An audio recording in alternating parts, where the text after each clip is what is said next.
Prologue, the road to redemption begins. Even now, she deeply recalled the feelings she had at the time. Familiar sights had flames all around them, people she knew had turned into silent corpses. A world coming to an end. A closed world. A thankless world. A world that was harsh, senseless, and brought nothing but pain. Even so, she reached out with her hand, moved her fingers, quivered her lips, and pleaded. After all, while it was a world beyond saving, it was still the only one she had. It was a world that always had its back turned to her, locked away before her eyes, a world she could gaze into only from afar. She wanted to abruptly tear down that wall, squint at the broad, dazzling world before her, and carve into her unopened eyes the color of sun-baked skin, the color and smell of burned meat, the color of the beautiful horns that danced in the sky. Here was the world about to end, and what was she thinking about?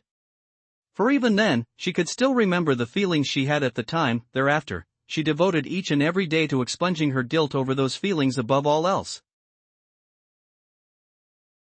Chapter 1, Self-Conscious Feelings.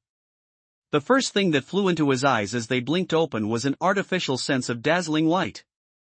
Beyond the light, a broad ceiling spread before him, with crystals attached to it providing flickering light that illuminated the room's interior. Confirming in his head that he was waking up, Subaru's mind immediately grasped how good his wake-up felt. The pillow feels different, huh? Smells better, too. Definitely higher class than usual. Subaru savored the feel of the blanket and the other fine scents as he sat up in bed. At a glance, he knew it was a room for the upper class. Subaru had slept in a king-size bed that could fit 5 people to spare. The room was about 90 square feet, oddly spacious with only a bed in it. The quality of the painting on the wall is so high it makes the room feel lonelier, huh? A guest room, then? Subaru, now completely awake, gently swung his legs over the side of the bed and checked his physical condition. He made sure he could rotate his legs and shoulders, finally pulling up his clothes and gingerly touching his belly. Abdominal wound, totally gone. No bruises, of course no scar, either. This world's medical tech is pretty awesome to not leave sewing marks. Assuming my big scene wasn't all just in my imagination, anyway. He recalled the string of events leading up to his abdomen being deeply slashed. Subaru, a completely ordinary Japanese schoolboy, was abruptly summoned to another world in a painfully cliché manner, coming face to face with death, literally, on multiple occasions. That he was still alive was thanks to a string of coincidences that one could only call miraculous. But how much time's passed since then? No way to tell the time, huh? He glanced all around the room, unable to find any sign of calendars, clocks, or anything similar. The gold-glowing crystal above the door stood out. The darkness outside the window told him it was night, which was news to him. Subaru slumped his shoulders and took a deep breath. Then, he voiced the inescapable conclusion on his lips and finally resigned himself to face reality. Any way you slice it, this time I managed to avoid return by death, huh? First time, it was a pathetic death. Second time, it was a bold death. Third time, I died like a dog. Fourth time, I got involved in mortal combat and died from a stray blow, is what I would be saying if I hadn't overcome that development. Man, if I died then, I'd be on a one-way ticket to Mobville. Flopping back into the bed, Subaru counted the causes of his deaths on his fingers. Looking back on it, armed robbery included, he'd been slashed to death every time. He didn't want to see a blade again anytime soon. At any rate, he'd somehow managed to avoid return by death and had finally been able to move time forward. The fact that he was all right after sustaining a plainly lethal wound meant. Considering the situation, it was that girl's, Amelia's healing magic, huh? An image arose in the back of his mind of a beautiful lilac-eyed girl with silver hair, Amelia. He thought it was safe to assume she'd healed his abdominal wound. Having had a wound healed by Amelia once before, it was a natural assumption for Subaru to make. Subaru reasoned that, as a result, the guest room he was resting in was part of a mansion owned by Amelia. Then again, it's entirely possible this mansion's connected to Reinhard's family. But, well. Glancing toward the door, Subaru let out a dissatisfied sigh at the lack of information on his current situation. Normally, there'd be a pretty girl at your bedside when you open your eyes, saying, "Are you awake?" And there weren't any pretty girls when I was summoned, either. For a summons, this one sure has some glaring inadequacies. This summons was definitely third-rate. He couldn't slice through armies, and he'd barely had any meaningful encounters. Besides, nothing's happening so far. So it's up to me to do recon and make myself comfortable. Subaru practically leapt to his feet and put his hand on the door. The refreshingly cool air blew in through the open doorway and the floor transferred the cold directly to his bare feet. When he left the room, the walls and floor of a corridor, all in warm colors, unfolded before him. The passageway continued on and on to both the left and right. Frighteningly, he couldn't see either end of the corridor. It's so much like a palace that all I can say is whoa. It's insanely huge. Can't even tell if anyone's here. Delicately walking down the corridor on bare feet, Subaru scowled at the silence. It was as if he couldn't hear any signs of life that should normally be there. It's too quiet, even for the night.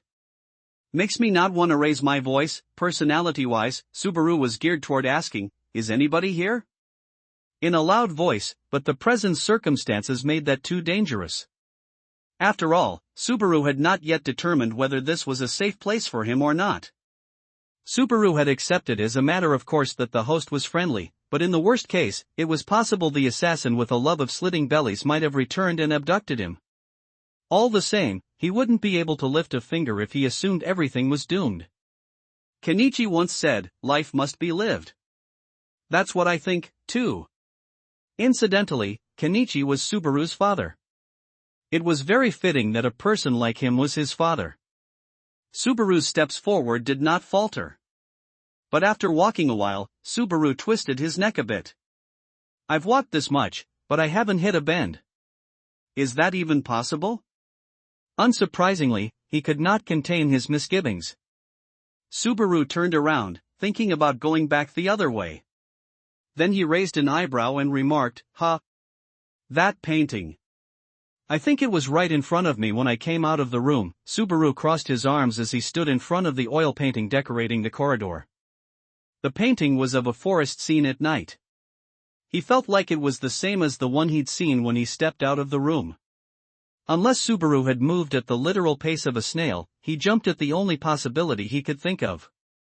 Maybe the floor has some trick that makes it move around on its own, or could it be that the corridor loops around?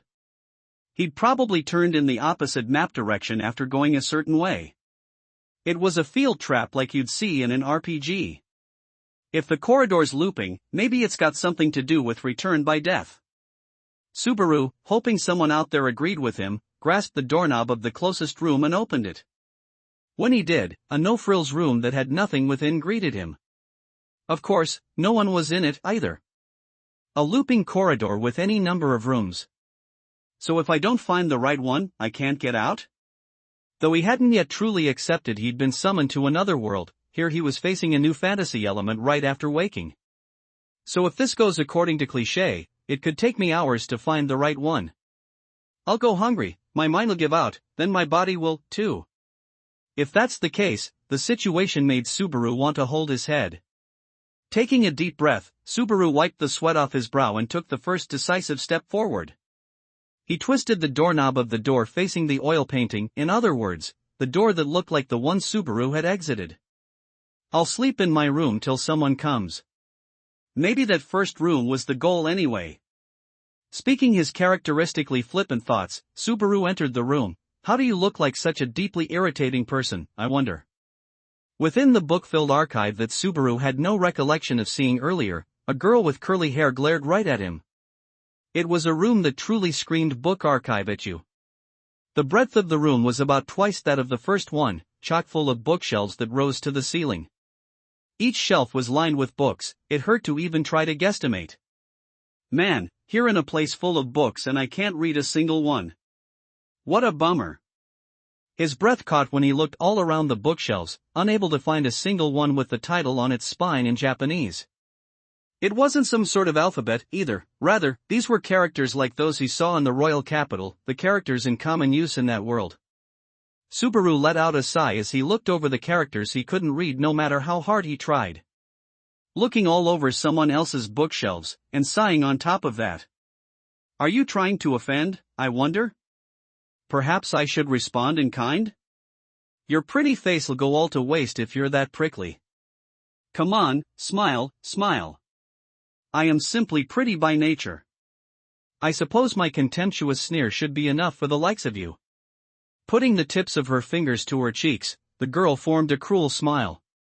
Betty was a sweet, lovely girl, a sight he'd seen several times in this world already. She looked younger than felt in the slums, no more than 11 or 12 years old. Her frilly hairstyle matched her ornate dress, both framing her lovely face. Her pale, cream-colored hair was worn long, distinctive for its swirling rolls. If she'd only smile properly, there was no one's heart she'd fail to melt. She held a large book in her hands as she sat on a wooden footstool, from which she looked up at Subaru. You know big words like contemptuous sneer, huh, and you're in a bad mood because I got it right in one go? My bad. I've been doing stuff like this since way back. Subaru Natsuki had a knack for picking the right answer to difficult questions with many options, without hints, on the first try. In the past, Subaru had unwittingly ruined many a scheme like that. The corridor from before made one more on the list. All my hard work constructing the domain, all for naught, just like that. It is quite horrid. ReZero Starting Life in Another World - Volume 2 ReZero Starting Life in Another World - Volume 2 I suppose GMs would want me to trigger all their events instead of skipping to the end, so I get it.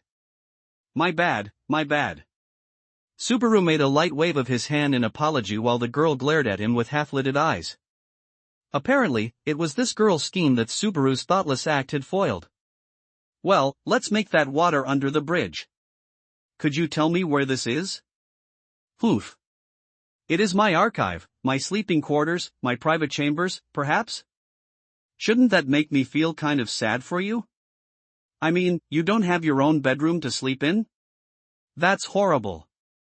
Or about you using a library as your private chambers, maybe I should just laugh.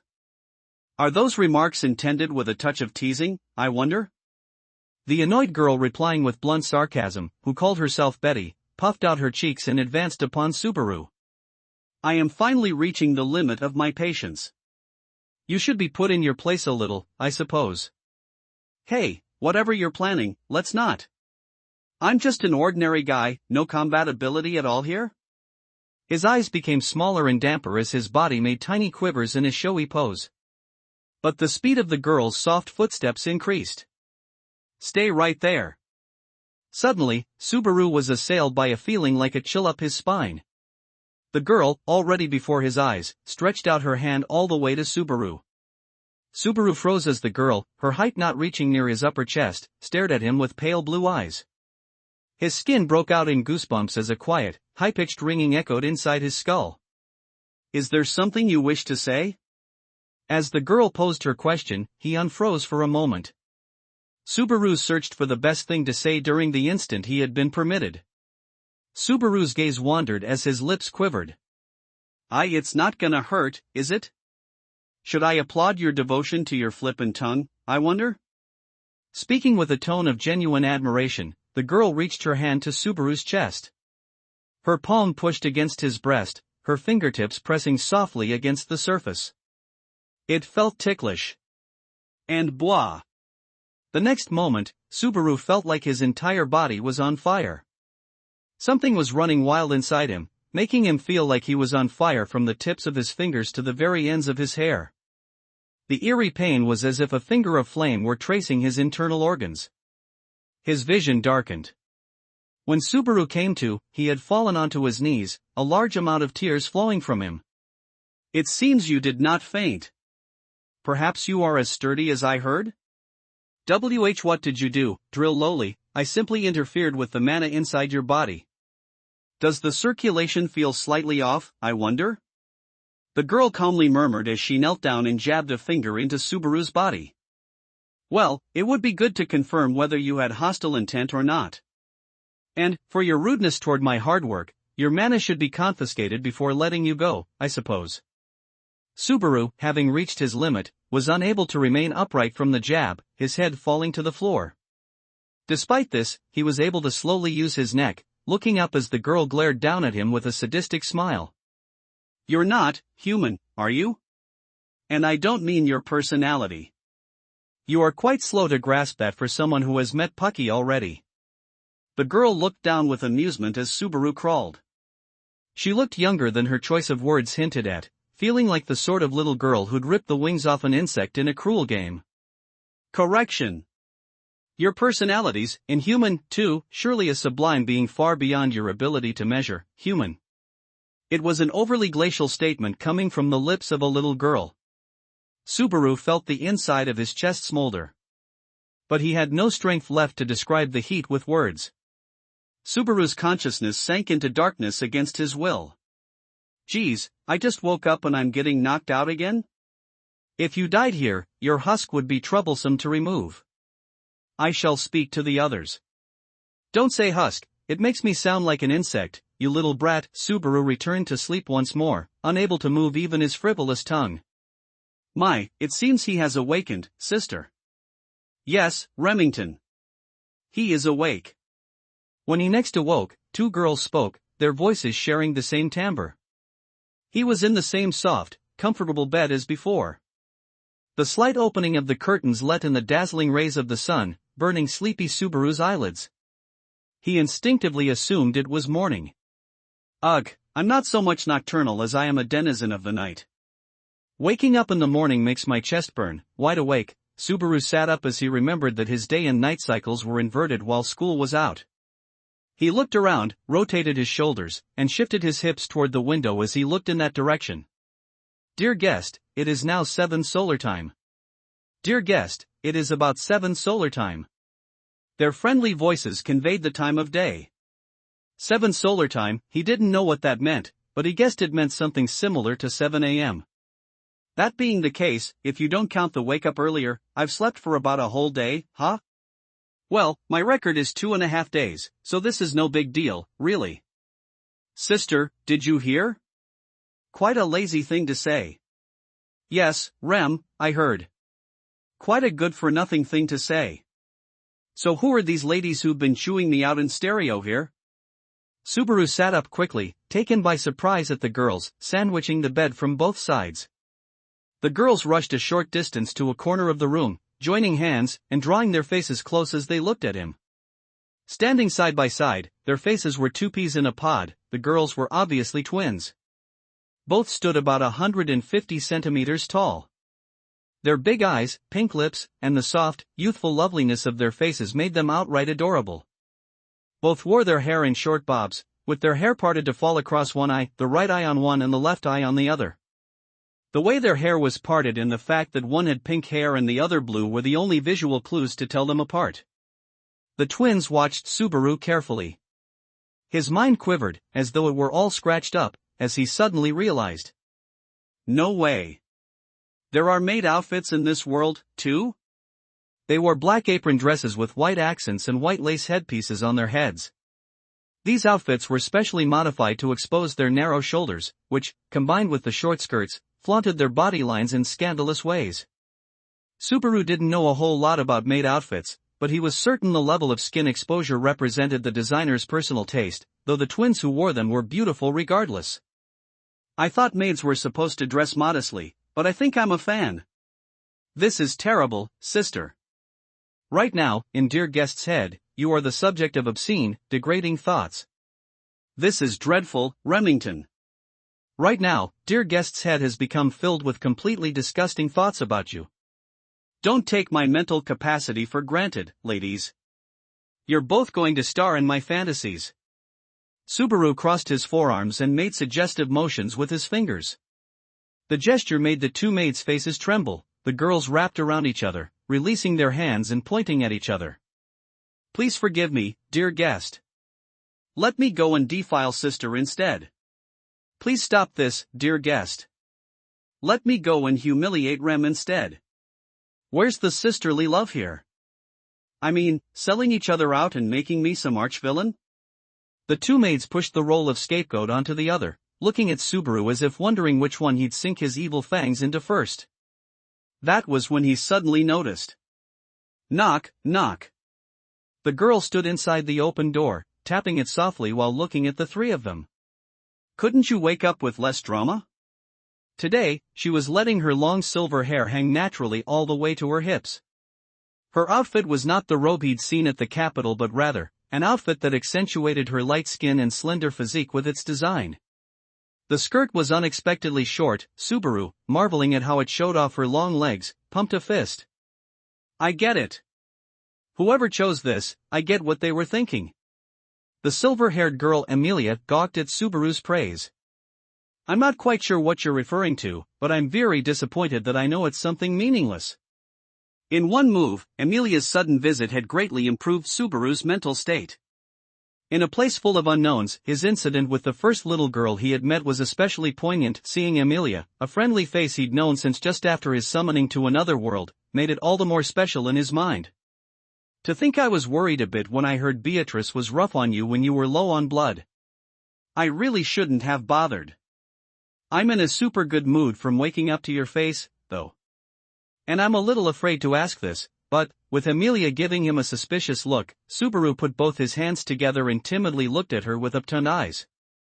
ReZero Starting Life in Another World Volume 2 ReZero Starting Life in Another World Volume 2 You, remember all about me, right? That gesture, for some reason I don't like it. Also, that's an odd question. I don't think I'd forget someone who stands out as much as you do, Subaru. With Emilia smiling charmingly at him and calling his name, Subaru slumped his shoulders in relief. Then, realizing that for once a girl was calling him by name, he was rather flushed. Please listen, Lady Emilia. This person was terribly humiliating. For sister, that is. Hear this, Lady Emilia. This man has trapped and violated girls. Rem, that is. The twins left Subaru behind, who was now red to the tips of his ears, as they rushed to Emilia's side to make their baseless charges. Emilia made a strained smile at their slander and glanced sideways at Subaru. I don't know Subaru enough to say I know he wouldn't do that, but I trust that he probably did not. Don't tease him too much, okay? Yes, Lady Emilia. Ram shall reflect on this. Yes, Lady Emilia. Ram will reflect on this. Despite their statements, the twins didn't appear to mean it even a tiny bit. Emilia showed no signs of objecting to their attitude, perhaps she was simply used to it. Anyway, Subaru, are you doing all right? Nothing feels wrong anywhere? Oh, yeah, before I slept I felt like my whole body was on fire and I was going to die, but I don't feel one bit of that now. I actually feel like I slept a bit too much. If you're no worse than that, good. Can you handle a little stroll? Stroll? Emilia was making a small smile as Subaru tilted his head. Yes, a stroll. I try to go into the garden once a day, and this seems like a good time for it, no? Once a day, doing what? Watering the flower bed? Not exactly. One of the conditions of my pact with the various spirits is that I make contact and speak with them every morning. When Emilia said spirit, Subaru thought back to the cat spirit he'd seen with Emilia. A stroll and a chat with the spirits. It was a nice idea that provided fodder for his curiosity and his ulterior motives. Sounds like great rehab to me, Emilia-tan. How about I stroll around the garden and exercise while you're talking to the spirits? Well, if you don't talk loudly or make a big fuss, sure. What did you say just now? Okay, it's a deal. Let's go to the garden. Hey, what did you say? What is Tan? Where'd that come from? The pet name seemed to throw off Emilia. Subaru was hiding his blush at having her call his name so openly when he turned toward the faces of the two maids standing side by side. Hey, maid sisters. Where are my old clothes? Feels like I got in a hospital gown while I was out. I figure the mansion here lent this to me, but, do you understand, sister? Perhaps he means that drab gray rag? I understand, Remington. He means that blood-stained mouse-colored piece of filth. Some guts there, calling it filthy and looking like a dirty rat. If it's in one piece, could you hand it over? Faced with Subaru's request, the twins turned to Emilia. Their looks said they wanted permission. When Emilia responded with a nod, the twins politely bowed and left the room. You don't need to hear this from me, but you mustn't strain yourself. You were terribly injured. You closed the wound perfectly, though. Oh yeah, as if remembering something, Subaru straightened his posture and slowly bowed his head to Emilia. Thank you for healing my wounds, Emilia-tan. You saved me. I really am scared of dying. I'd like to do it only once. Normally once is all you get. But, never mind that. After the spontaneous verbal jab, Emilia's purple eyes wavered as she looked at Subaru. I should be the one thanking you. You risked your life for mine when you barely knew me. Healing your wounds was the least I could do. Subaru's breath caught at her sincerely apologetic look. He hated himself for being unable to give her the reply he wanted to. Emilia had said never mind that at her saving him. Yet it had been Emilia who'd saved him first. But the only record of that was inside Subaru's memories. Subaru smiled, holding in the gratitude he could never properly convey. Well, since we saved each other, I think we're all square here. Square. It means that neither of us owes the other a thing, so let's get along, brother. If he were talking to a resident of the poor district, this would be the time for him to kindly clap them on the shoulder. But at that moment, it was all Subaru could do to cover up his embarrassment and blushing face as best he could. Emilia made a small smile at Subaru. Do I really need a younger brother this weird? That's a pretty harsh comment? He slumped his shoulders at the casual put-down. Both laughed at the exchange as the door opened and the twin maids returned. Subaru straightened as he saw them carrying the top and bottom of his tracksuit, one part each. Guess it's time to restart the day. His first day since surpassing return by death was truly beginning. Subaru shook his head when the maids offered to dress him, changing clothes by his own power before heading to the manners garden with Emilia. Subaru let out a sigh of admiration as he looked over the broad garden. This is really big, too. The mansion's huge, but this is more a grassland than a garden. He'd seen gardens of the manners of the well-off in manga and anime from time to time. They were the sorts of places where you held dinner parties. There, in the middle of the huge garden, Subaru began stretching exercises to begin his rehabilitation post-haste. Emilia looked on curiously as she watched Subaru's movements. Those are odd moves. What are you doing? Oh, don't you do warm-ups here? You do them before starting strenuous exercise. I haven't really seen much of that. But I do understand it's dangerous to make sudden, hard movements. So people don't do stretching in this world? Oh well, it can't be helped, how about I teach you? Genuine warm-up exercises from my homeland, passed down through the generations. Emilia seemed to yield in the face of Subaru's confident proclamation.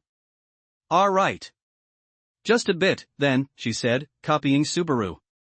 Subaru stood beside Emilia and gave out instructions. Morning warm-up part 2. Reach high with your hands and stretch that back. What? No way. Just do what I do. I'll pound the essence of radio calisthenics into you yet.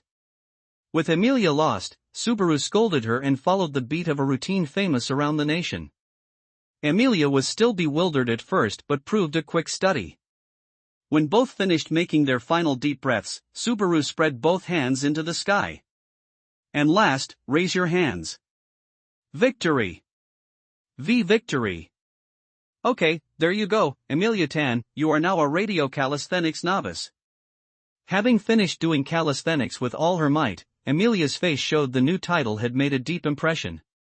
But she made a face like she just remembered her original purpose. Right.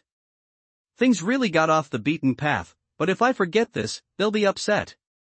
Emilia, making a thin, pleasant smile as she spoke, brought out a green crystal from her pocket and showed it to Subaru. Ah, that's a crystal for spirits to inhabit. You know, like Puck. The kitty cat that slept through all the big stuff? Bet he doesn't know about my heroic scene, then? The crystal glowed as if to rebuke Subaru's taking him lightly. The indifferent voice came from the crystal at first. Oh, not at all, Subaru, Leah told me all about it after things got wrapped up. Finally, light poured out of the crystal and condensed into an outline forming atop Emilia's palm. Hey Morning, Subaru. Nice weather. It's been an up and down night and morning for me, though. First the looping corridor, then that menacing little girl. Now I'm past that and working up a sweat with Amelia Tan. Amelia's lips tapered into a pout. People will get the wrong impression if you say that. Amelia then looked at Puck, sitting atop her palm. Good morning, Puck. Sorry for pushing you so hard yesterday. Good morning, Leah. I'm the one sorry for yesterday, though. I almost lost you. I can't thank Subaru enough, really. Puck looked up at Subaru with his round black eyes as he stroked his pink nose with his paw. Well, I owe you something. I wonder if there's anything you want. Something I can do, I mean. Subaru's reply to Puck's grandiose statement was immediate. Alright, let me touch that fur of yours to my heart's content. Puck's and Amelia's eyes went wide. Apparently, the speed of the reply had surprised them as much as the content. Shouldn't you take a little longer to decide?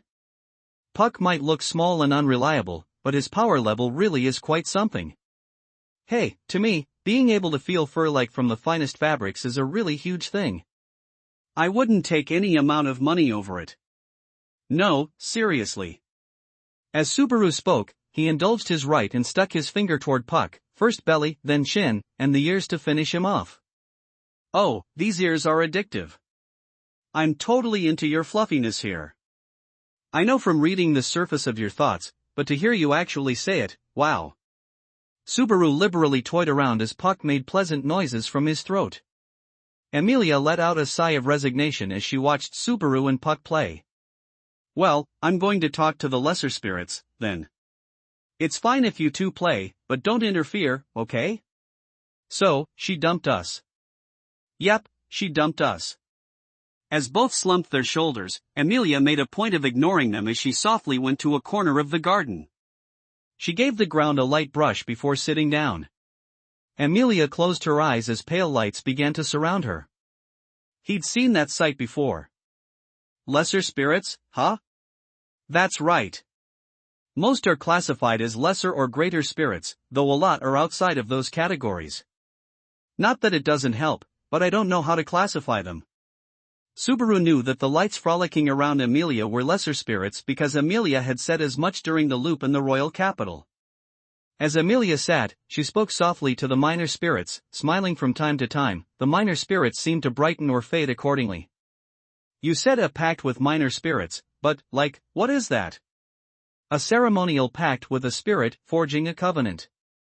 Subaru frowned at the term he hadn't heard before. You see, a spirit master can't use spirit spells unless she makes a pact with spirits first. The details of the pacts differ according to the spirits. Still with me? So it's not like interest and collateral for a bank loan, then. Gotcha.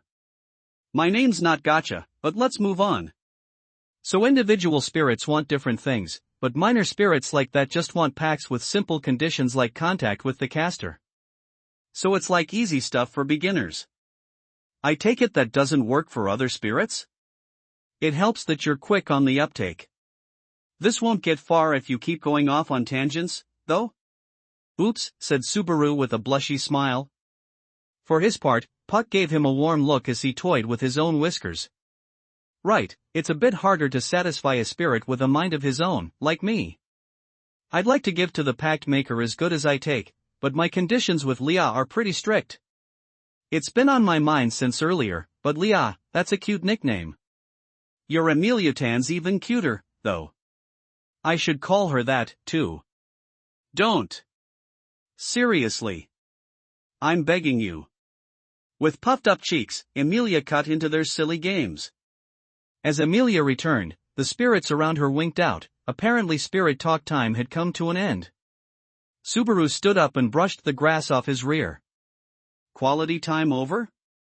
That felt easier than I expected. I was mindful of you too, so I asked them to keep it short. We have things we need to discuss today. As Amelia spoke, she offered up her palm. Puck leapt from Subaru, landing upon it. Puck's round eyes turned toward Amelia with what seemed like a small, satisfied smile. It's all right. I got a good feel for him, and I can't find one shred of malice, hostility, or intent to do harm. Subaru's a good boy, though his personality is a bit weird. Now wait aghast at Puck appraising him to Emilia on various levels, Subaru could only gape. Why did you? Even if it's true, isn't saying it in front of him hurtful? Oh, that's fine. I'm a complete stranger to you, so of course you'd check me out. You're right to doubt. But that part at the end really hurt, Emilia-tan. Emilia quickly covered her mouth with a hand and made a pained smile at Subaru. Subaru hadn't touched Puck all over without a reason. He'd expected this to come up. Emilia and the others weren't so careless as to accept Subaru without knowing a single firm thing about him. No doubt that partially explained Ram's and Rem's demeanor. That said, I don't have any good way to explain. There was obviously no pre-existing record of Subaru in this world. Explaining that he'd been summoned was a tough sell, with good odds he'd be treated as a lunatic.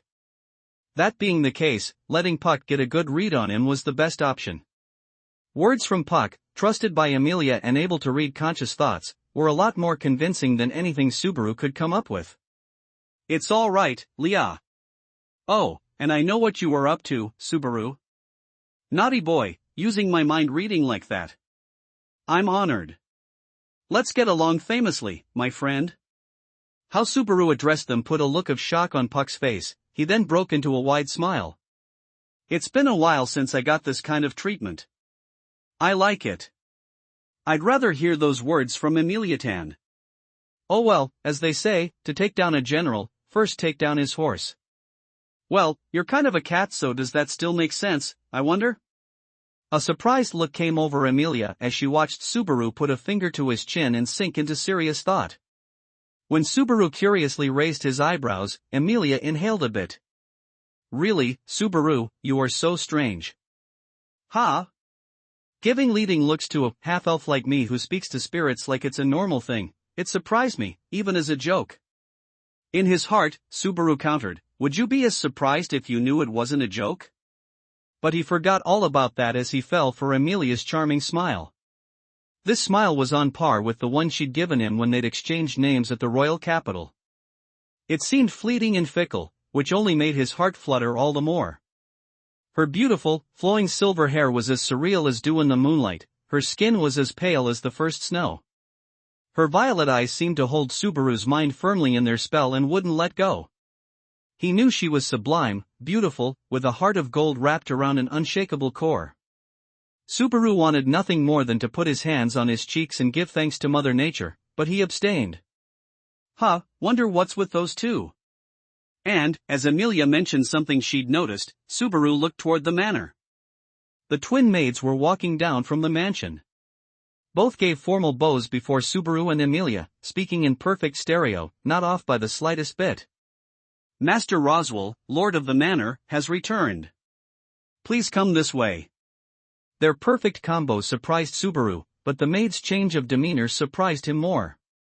Their earlier frivolousness was nowhere to be found, replaced by a sense of dignity befitting servants of the upper crust. I see. Roswell. We'd best go see him, then. Yes, and he said to bring our dear guest as well, should he be awake. Puck wriggled into Emilia's silver hair. Emilia's face stiffened a bit as she patted down her hair. Watching her from the side, Subaru cracked his neck slightly at being addressed. So, who is this Roswell guy, anyway? Lord of this manor. Ah, that's right, I didn't explain. Emilia put her palm to her mouth as she realized her own slip. Right. Roswell is. You'll understand when you meet him. You gave up on that explanation too fast. What, he's too plain to describe? Emilia, Puck, Ram, and Rem all replied in unison. No, the opposite. Subaru's jaw dropped open in a face of surprise multiplied by 4. The blue-haired girl gently closed his mouth from below with her hand before giving a solemn bow.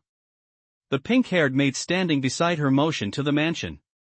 One cannot describe the likes of Master Roswell with words alone.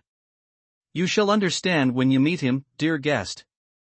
It is all right, he is a kind lord. The twins met each other's gazes and nodded, with the repeated affirmation serving only to deepen his doubts. With Subaru bewildered, Emilia looked like she grudgingly agreed with the twins as she gently reached out to him.